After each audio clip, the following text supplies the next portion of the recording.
Welcome to all of you. कैसे हैं आप सब? तो जैसा कि हम डिस्कस कर रहे थे फंडामेंटल राइट्स और भारतीय संविधान के सबसे महत्वपूर्ण विषयों में से एक हमारे मौलिक अधिकार। तो मौलिक अधिकार में से जो हमने पहली क्लास ली थी जिसमें से हमने समझा आर्टिकल 12 में कि अनुच्छेद 12 में हमने समझा कि राज्य की परिभाषा क्या होती है। फिर हमने अनुच्छेद 13 में समझा कि विधि अगर राज्य फॉलो मतलब विधि शून्य हो जाएगी ऐसी कोई भी जो फंडामेंटल राइट्स को कर्टेल करे। इन सर्टेन केसेस एक्सेप्शन हम बाद में देखेंगे। ठीक है, तो आज हम उसी क्रम को आगे बढ़ाते हुए आर्टिकल नंबर 14 से लेकर 18 तक पढ़ेंगे, जिसमें हमारा क्या है, फंडामेंटल राइट्स कौन कौन से हैं, समानता का अधिकार। तो 14 से 18 तक में हमारा क्या दिया हुआ है, समानता का अधिकार। ठीक है, उसको समझने से पहले एक छोटी सी चीज़ आप नोट कर लेंगे कि कुछ फंडामेंटल राइट्स ऐसे हैं जो विदेशियों को नहीं प्राप्त हैं। वैसे तो जो मौलिक अधिकार हैं वो हमारे सभी भारतीय नागरिकों के पास हैं, ठीक। लेकिन इनमें से कुछ मौलिक अधिकार हैं जो हमें सिर्फ भारतीय नागरिकों के पास हैं और विदेशियों के पास नहीं है। वो कौन कौन से हैं? अनुच्छेद 15, 16, 19, 29, 30। इसको आप डाल के लिख लेंगे, फिर हम एक एक करके समझना शुरू करते हैं। ठीक है, तो सबसे पहले बात आती है आर्टिकल नंबर 14।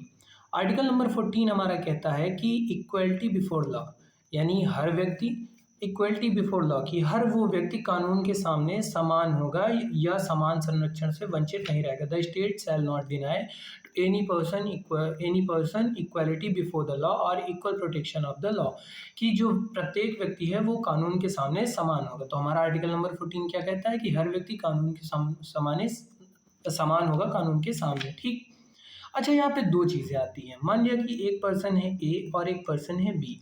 ठीक, ए पर्सन है रिच और बी पर्सन है पुअर। मान लो एक आदमी ए है, वो है अमीर, एकदम को पैसे वाला, बी है एकदम गरीब आदमी। ये दोनों कानून के सामने क्या, अगर मान लिया किसी विषय को लेके कानून के सामने जाते हैं और बी कोर्ट में, तो क्या ये दोनों समान हैं? इनको क्या समान तरीके से न्याय मिल सकता है? नहीं, क्योंकि ये इसके पास धन है, ये इसके पास सारे रिसोर्सेज हैं, सारी शक्तियाँ हैं, तो इसका प्रयोग कर सकता है। और भी तो गरीब आदमी है तो वो कैसे करेगा?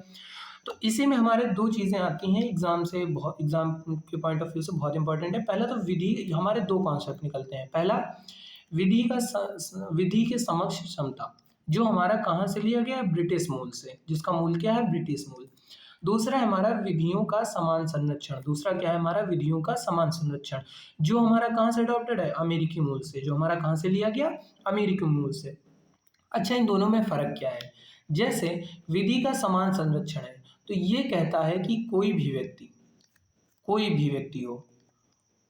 व्यक्ति, वो चाहे अमीर हो, गरीब हो, जैसा भी हो, मतलब उसके मैटर ही नहीं करता लॉ बनाते वक्त कि वो मतलब लॉ के सामने वो समान ही है।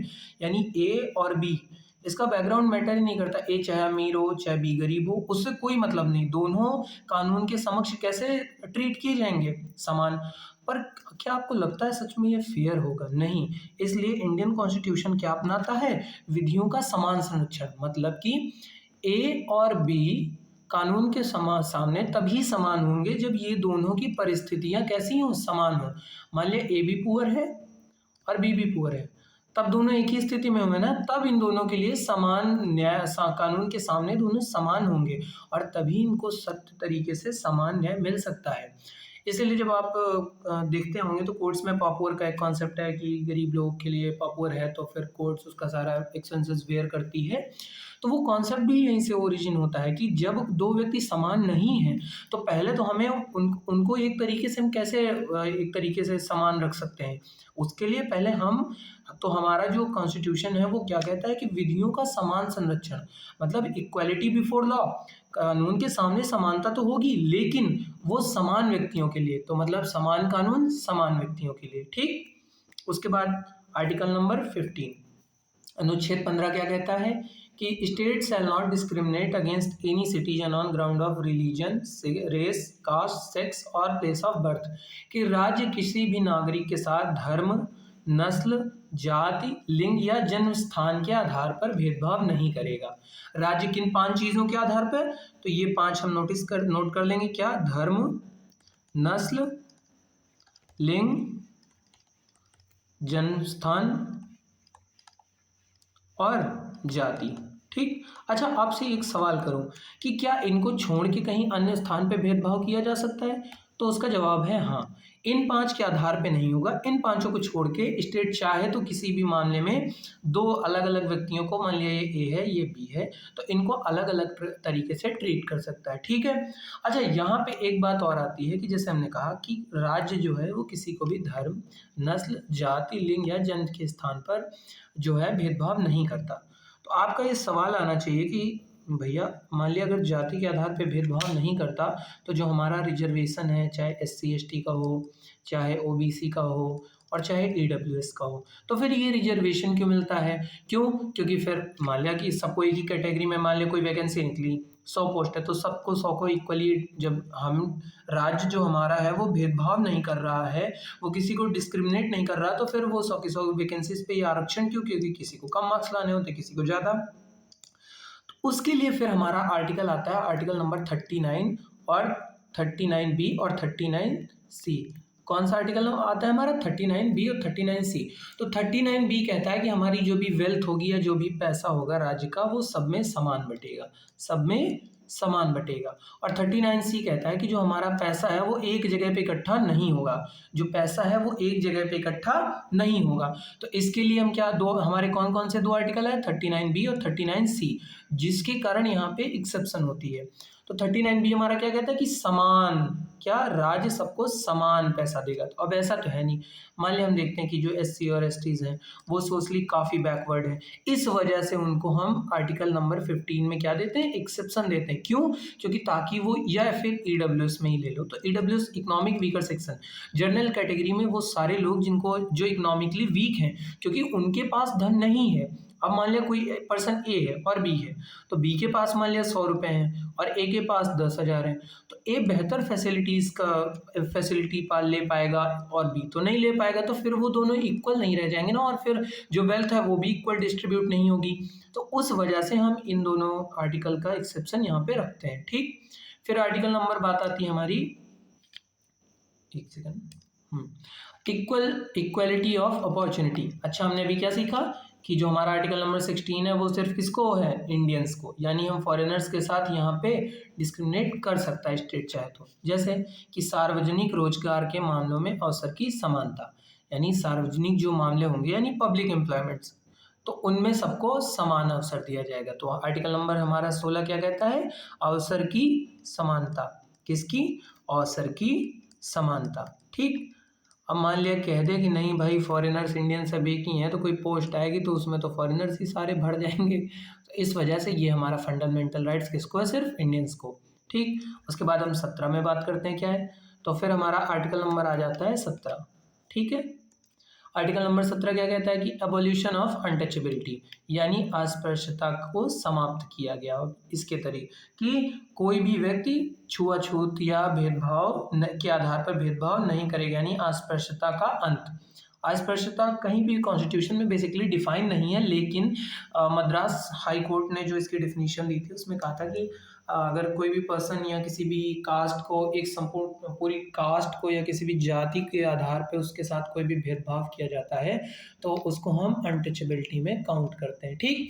तो हमारा 17 क्या कहता है? अस्पृश्यता का अंत। उसके बाद बात आती है हमारे 18 क्या कहता है कि no title not being a military और academic distinction shall be conferred by the state, यानी उपाधियों का अंत। किसका? उपाधियों का अंत, ठीक। यानी अच्छा, उपाधि, इसमें एक्सेप्शन क्या है कि जो उपाधियां होंगी वो केवल राज्य जो मिलिट्री में सर्विस कर रहे हैं, या एकेडमिक डिस्टिंक्शन, वो सिर्फ राज्य शैक्षणिक विशेषता है, इनके आधार पे किसी को उपाधि दे सकता है। जैसे सेना में मिलता है ना कि परमवीर चक्र, वीर चक्र, अशोका चक्र, कीर्ति चक्र, शौर्य कीर्ति चक्र, तो ऐसे सारे स्टेट मिलिट्री के लिए दे सकता है, या फिर जैसे भारत रत्न, पद्म विभूषण, पद्म भूषण, तो ये सारे जो हैं स्टेट्स उपाधि दे सकता है, बाकी सारी उपाधियों का अंत कर देगा। जैसे कौन सी? राजाधिराज, महाराज, तो ये सारी उपाधियां किसी को नहीं दी जाएंगी। तो हमारा आर्टिकल नंबर 18 क्या कहता है? उपाधियों का अंत। हमने क्या क्या सीखा? 14, 15, 16, 17 और 18। 14 क्या कहता है? कानून के समक्ष समानता। 15 क्या कहता है?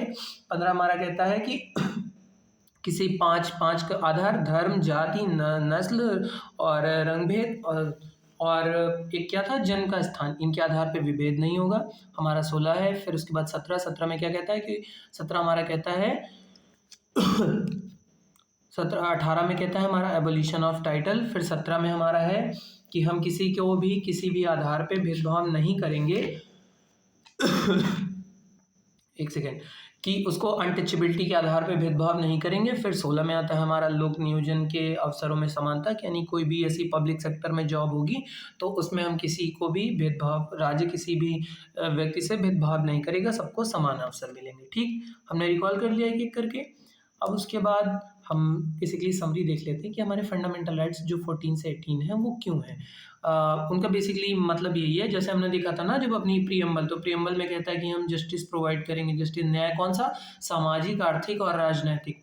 तो उन्हीं न्याय को सुनिश्चित करने के लिए जो हमारे हैं वो समानता के अधिकार दिए गए हुए हैं। So thank you so much. और आप किसी भी एग्ज़ाम के लिए प्रिपरेशन कर रहे हैं तो आई होप कि ये क्लास आपके लिए स्पेशली पॉलिटी के लिए बहुत हेल्पफुल होगी। और पढ़ते रहिए। Thank you so much. Bye bye.